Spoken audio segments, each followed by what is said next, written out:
memilih di antara bulan-bulan, ya, bulan yang paling mulia dari 12 bulan, dari Muharram, Safar, atau dari Muharram sampai bulan Zulhijjah, ya. Muharram, Safar, Rabiul Awwal, Rabiul Tsani, Jumadil Ula, Jumadil Tsani, Rajab, kemudian Sya'ban, Ramadan, Syawal, Zulqa'dah, dan Zulhijjah. 12 ini, Ramadan adalah bulan yang paling mulia. Ya, sebagaimana juga Allah Subhanahu wa taala memilih hari Jumat adalah hari yang paling mulia dibandingkan hari-hari sepanjang pekan kita. Maka ini pilihan secara khusus. Oleh karena itu teman-teman sekalian, menyambut Ramadan dalam beberapa hari lagi kita akan raih ini insyaAllah, dan kita akan sambut, ya. Kita harus berikan kedudukan khusus, spesial. Ini tamu yang sangat mahal. Karena di bulan ini memiliki banyak sekali keutamaan-keutamaan. Pada kesempatan ini kita akan sebutkan tidak kurang dari 15 hal yang bisa kita dapatkan dari bulan Ramadan itu. Tapi yang penting teman-teman sekalian harus kita ketahui, para salafus salih, ya, 6 bulan sebelum Ramadan mereka terus berdoa agar Allah sampaikan mereka ke Ramadan itu. Dan 6 bulan setelah Idul Fitri mereka berdoa agar Allah Subhanahu wa taala menerima amalan mereka selama Ramadan. Coba Anda bayangkan. 6 bulan sebelum Ramadan mereka sibuk berdoa agar Allah sampaikan mereka ke Ramadan itu. Ya. Dan setelah Idul Fitri mereka berdoa 6 bulan lagi ke depan itu agar Allah terima amal-amal mereka selama Ramadan. Saking istimewanya Ramadan ini. Dan bagaimana para orang soleh selalu merindukan Ramadan itu. Ingat teman-teman sekalian, syaitan akan terus berusaha melahirkan persepsi-persepsi negatif berhubungan dengan Ramadan. Selalu melahirkan itu. Supaya kita lesuh, malas menerima Ramadan atau menyambut Ramadan. Karena ini adalah hal yang luar biasa dan nanti dia akan dibelenggu di Ramadan. Sehingga dia sebelum dibelenggu, dia akan berusaha untuk melemahkan kita. Sehingga banyak orang berpikir negatif. Oh, 1 bulan penuh berpuasa. Ya. Begitu sulitnya dalam pandangan dia, dalam bisikan syaitan kepada dia. Padahal sebenarnya teman-teman sekalian tidak ada orang yang meninggal karena puasa. Saya ulangi. Tidak ada orang meninggal karena puasa. Kecuali ajalnya datang, gitu kan. Selama ini kita sudah bertahun-tahun melalui Ramadan, tidak benar bisikan syaitan itu. Malah kita sehat, malah ada orang subhanallah timbangan badannya bertambah di Ramadan. Walaupun ini negatif ya, tapi ada orang seperti itu. Bahagia aja, gitu kan. Hari pertama, hari kedua, hari ketiga, 1 minggu, apalagi sudah menjelang Idul Fitri, mereka sangat bahagia, mereka gembira. Bahkan ada banyak Masya Allah keluarga-keluarga yang sukses, yang berhasil, anak-anak mereka pun ikut berpuasa bersama mereka, ikut bergembira bersama mereka. Ya. Hidup Ramadan itu dengan membaca Al-Quran, dengan sholat tarawihnya, dengan berbuka puasa bersama, dengan berbagi, dan seterusnya. Persepsi-persepsi negatif ini harus segera ditepis. Ya. Puasa itu, teman-teman sekalian, adalah kesehatan. Puasa adalah kesehatan. Puasa itu sama dengan sehat. Itu intinya. Ya. Jadi jangan anggap, oh dengan saya tidak makan, tidak minum, di waktu-waktu tertentu. Bukan 24 jam, hanya dari habis azan subuh sampai maghrib saja. Setelahnya Anda bisa makan dan minum yang halal, sesuai dengan kebutuhan. Gitu kan. Ini adalah kesehatan. Bisa 14 jam ya, kita berpuasa. Dan ini satu hal yang luar biasa berhubungan dengan kesehatan. Kalau Anda ikutin penjelasan para pakar medis, maka Anda akan terkagum-kagum melihat bagaimana sebenarnya Allah Subhanahu wa taala pencipta sudah mengaturkan buat kita itu. Dan kalau badan kita ini robot teman-teman sekalian sudah rusak karena selama 11 dalam 1 tahun 11 bulan kita makan, minum, pedas, asin, asam, panas, dingin segala macam dan butuh istirahat, butuh servis. Ramadan adalah servisnya gitu kan. Dalam 1 tahun itu makanya Anda rasa nggak pada saat tiba Idul Fitri di tahun-tahun yang sebelumnya. Begitu tiba Idul Fitri, kita silaturahim dengan keluarga, baru makan 1 mangkok, ya, mungkin lontong dengan sedikit, ya, kuah kari, sudah cukup, ya, membuat kita kenyang. Kenapa? Karena usus kita sudah mulai kembali normal, sudah diservis. Ibarat kalau mobil itu teman-teman sekalian, ya, dia sudah diservis, gasnya cuma diinjak sedikit saja sudah sangat luar biasa, nyamannya dan tidak ribut, tidak bising, ya. Maka seperti itu kurang lebih rasionalnya. Nah, Ramadan ini teman-teman sekalian yang akan kita sambut nanti punya keistimewaan. punya keistimewaan yang luar biasa. Oleh karena itu kita berikan judulnya dahsyatnya Ramadan. Karena memang sangat dahsyat sekali bagi orang yang memahaminya. Ramadan ini teman-teman sekalian, yang pertama yang Allah subhanahu wa ta'ala berikan keistimewaan yaitu bulan turunnya Al-Quran. Al-Quran yang merupakan pedoman utama umat Islam dalam segala lini kehidupan mereka. Membacanya, setiap hurufnya akan mendapatkan 10 pahala. Ya, sebagaimana Nabi SAW bersabda dalam hadis yang sahih, taraktum fikum amran, ma in tamassaktum bihima lan tadillu abada, kitabullah wa sunnati. Aku meninggalkan kepada kalian 2 perkara yang kalau kalian berpegang teguh pada keduanya, kalian tidak akan pernah sesat selamanya. Yaitu kitabullah, Al-Quran, dan sunnahku. Jadi jelas dia adalah pedoman umat Islam. Demikian pula, ya, di dalam hadis-hadis yang lain, yang Nabi SAW ingatkan tentang keutamaan Al-Quran. Kalau dibaca akan mendapatkan 10 pahala. Kata Nabi SAW, bacalah Al-Quran karena setiap bacaan hurufnya akan diberikan 1 pahala. Yang dilipat gandakan menjadi 10 kali lipat. Ya. Dan aku tidak mengatakan, kata Nabi SAW, ya, alif, lam, mim 1 huruf. Tapi alif 1 huruf, lam 1 huruf, dan mim 1 huruf. Ya.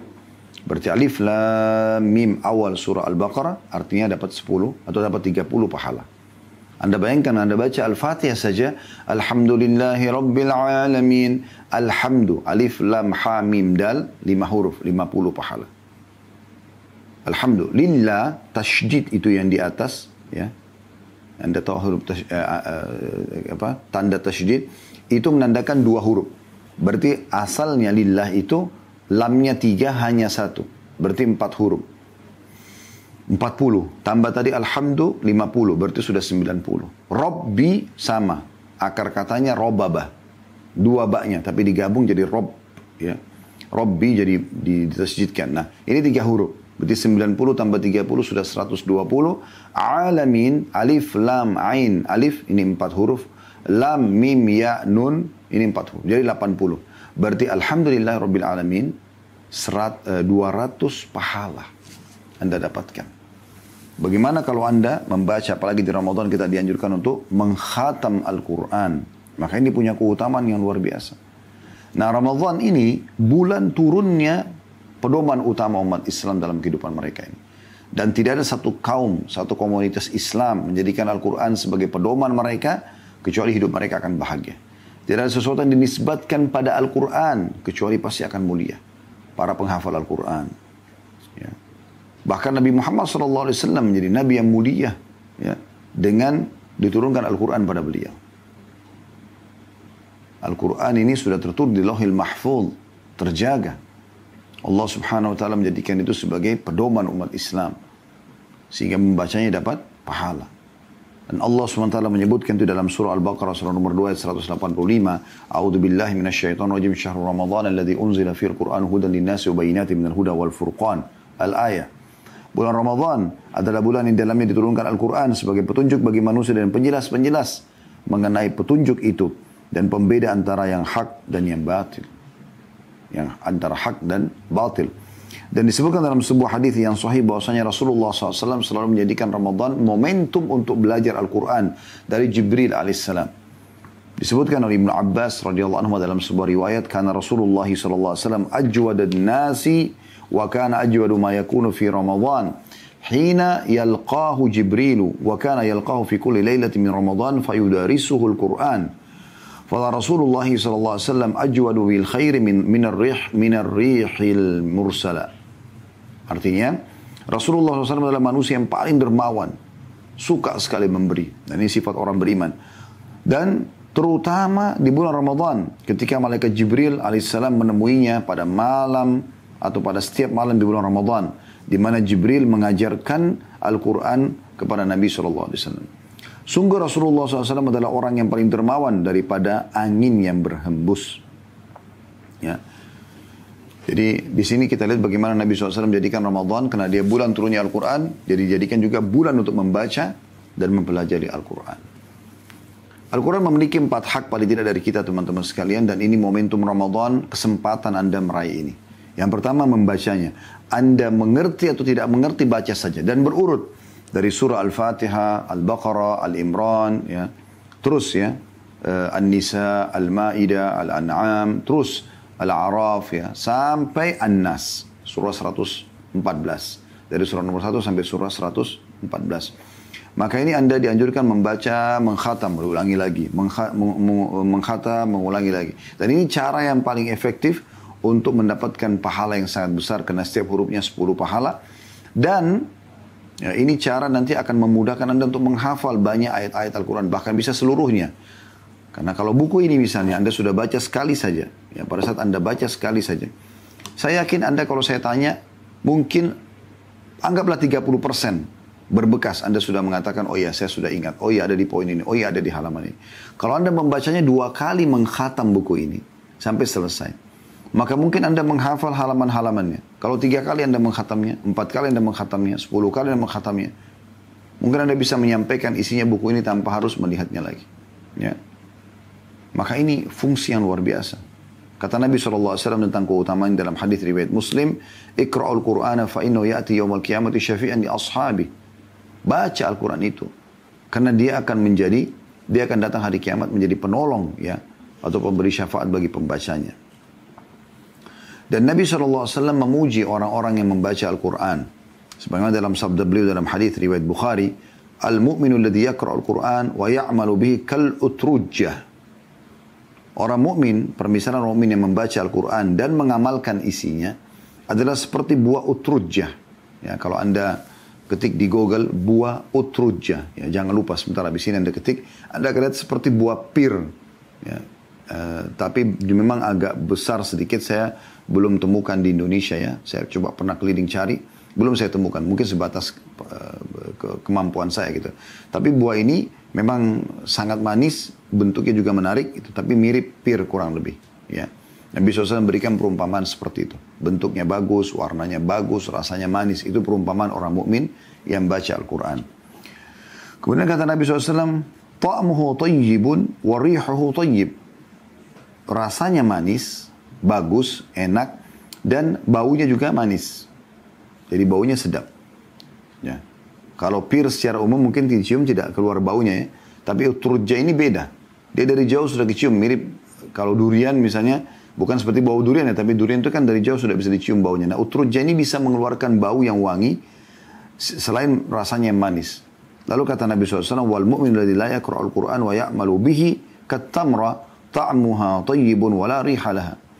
Perumpamaan orang mukmin yang tidak membaca Al-Quran, tapi dia mengamalkan isinya, dia sholat, dia zakat, segala macam, gitu kan. Perumpamannya seperti kurma. Kurma itu tidak rasanya manis, tapi tidak ada baunya. Kita cium pun kurma, biarpun dekat hidung kita, kita tidak akan menemukan baunya. Tapi kalau dimakan manis. Nah itu perumpamaan orang mukmin yang tidak baca Quran, tapi dia mengamalkan isinya. Cuma kalau orang yang mengamalkan, ada bau wanginya dan manis rasanya.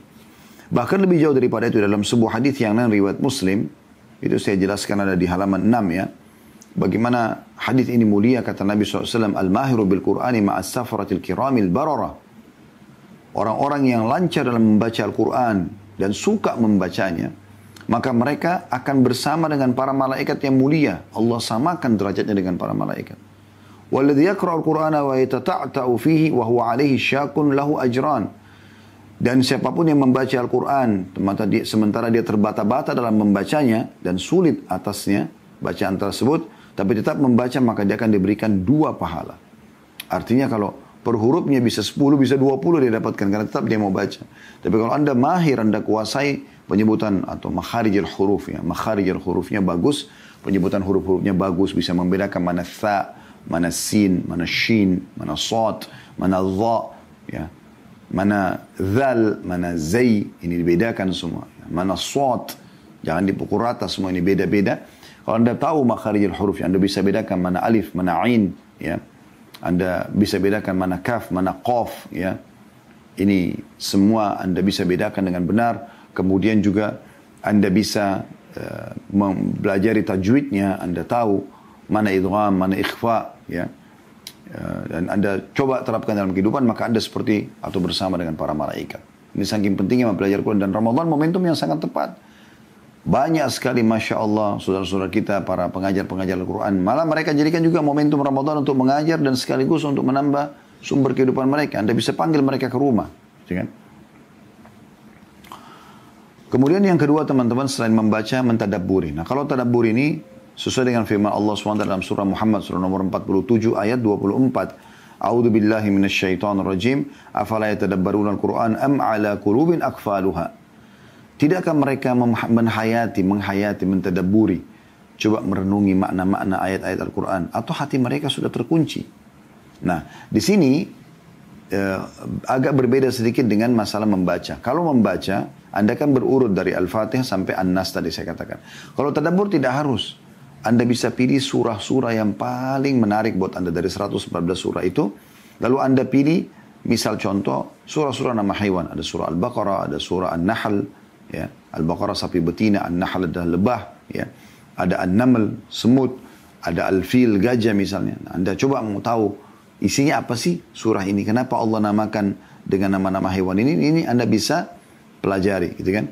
Anda tadabburi. Kemudian Anda misalnya wanita mau pelajari tentang perempuan, ada surah An-Nisa, ada surah Maryam. Mungkin nama nabi-nabi ada surah ya, Hud, ada surah Yusuf, ada surah Ibrahim, ya. Kemudian ada surah Yunus, ada Muhammad alaihi wassalatu wassalam, dan ada gabungan surah Al-Anbiya namanya, surah para nabi-nabi. Ini contohnya, ya, Anda mau belajar tentang hari kiamat, ada surah Al-Qiyamah, ada surah Al-Zalzalah, banyak surah-surah dalam Al-Quran. Anda mulai dengan 10 ayat tadabburi per surah ini. Ya, Anda pelajari, Anda baca terjemahannya, Anda baca perkataan atau penjelasan ulama tafsir tentang ayat-ayat tersebut, 10 ayat per hari. Al-Quran itu 6.000 ayat sekian. Kalau Anda baca 10 ayat per hari, berarti 1 bulan Ramadan misalnya, Anda punya 300 ayat sudah Anda tadabburi. Ya. 1 tahun, 12 bulan Anda punya 3.600 ayat sudah Anda tadabburi. Kurang dari 2 tahun Anda sudah selesai mentadabburi semua Al-Quran. Anda bisa ulangi lagi di tahun yang ketiganya misalnya. Nah ini contoh saya. Tapi tadabbur bagian daripada hal yang dianjurkan. Kemudian yang ketiga, menghafalnya. Nah metode menghafal mirip dengan tadabbur tadi. Anda tidak harus berurut dari Al-Fatihah, Al-Baqarah, Al-Imran dan seterusnya. Tapi Anda bisa pilih surah yang paling Anda sukai. Lalu kemudian mulai Anda menghafal. Dan sama juga metodenya. Anda bisa gunakan per 10 ayat. Ya, per 10 ayat. Dan ini punya kedudukan tersendiri bagi orang yang menghafal ya. Seperti misalnya hadis Nabi SAW. Ada saya angkat situ hadis riwayat Tirmidzi. Kata Nabi SAW. Yaji'ul Qur'anu yawmal qiyamati fayaqulu ya Rabbi. حله فيلبس تاج الكرامة ثم يقول يا ربي زده فيلبس حلة الكرامة ثم يقول يا ربي ارضى عنه فيرضى عنه فيقال له اقرأ وارقى وتزاد بكل آية حسنة. Artinya Al-Quran akan datang pada hari kiamat dan dia berkata, ya Allah berikanlah dia perhiasan. Ini bagi para penghafalnya. Berikan dia perhiasan. Lalu Allah SWT berikan seorang hafid Al-Quran mahkota kemuliaan. Yang disaksikan oleh orang-orang. Al-Quran meminta lagi, ya Allah tambahkan untuknya. Lalu dia diberikan pakaian perhiasan kemuliaan. Sudah mahkota, sekarang pakaian lagi. Kemudian Al-Quran berkata lagi, ya Allah ridhohi dia. Maka Allah pun meridhoinya. Lalu dikatakan kepada hafid Al-Quran, bacalah dan naiklah. Akan ditambahkan untukmu pahala dari setiap ayat yang kamu baca. Jadi ditambah lagi, orang semua sudah mentok di pahalanya yang sudah dia pernah kerjakan, tapi khusus para penghafal Al-Quran tidak. Di hari kiamat ini satu-satunya keadaan orang bisa menambahkan amal soleh buat dirinya sendiri. Pada hari kiamat sudah tidak bisa lagi sebenarnya orang nambah pahala. Kita tidak bisa lagi sholat, tidak bisa lagi yang lainnya. Tapi khusus untuk membaca, penghafal Al-Quran, Allah berikan kemuliaan mereka. Dengan cara mereka mengulangi hafalan mereka, Allah mudahkan, nah setiap ayat dikasih satu pahala. Ada berapa ya, banyak ayat yang dia bisa dapatkan, ribuan, jutaan pahala yang dia bisa dapatkan tambahan. Ini kemuliaan tentunya. Ditambah juga derajat-derajat yang sangat tinggi yang didapatkan di surga. Semoga kita termasuk insya Allah di antaranya. Dan jangan selalu tanamkan persepsi negatif ya. Mengatakan bahwasanya oh susah karena 30 juz Al-Quran. Mulai saja dulu. Mulai saja dulu. Kalau ruangan Anda berserakan, jangan Anda langsung mengatakan oh ini kotor sekali. Enggak. Mulai saja dulu. Yang terdekat. Saya selalu begitu, kalau ada pekerjaan menumpuk, saya mulai saja dulu. Semampu saya mulai saja dulu, insya Allah sudah dengan sendirinya bisa, gitu kan. Pelan-pelan nanti selesai juga gitu. Kemudian yang terakhir, yang keempat adalah mengamalkan isinya. Dan ini ya poin yang tidak kalah penting, harus kita mengamalkan isi Al-Quran. Ini perintah bagian daripada agama kita.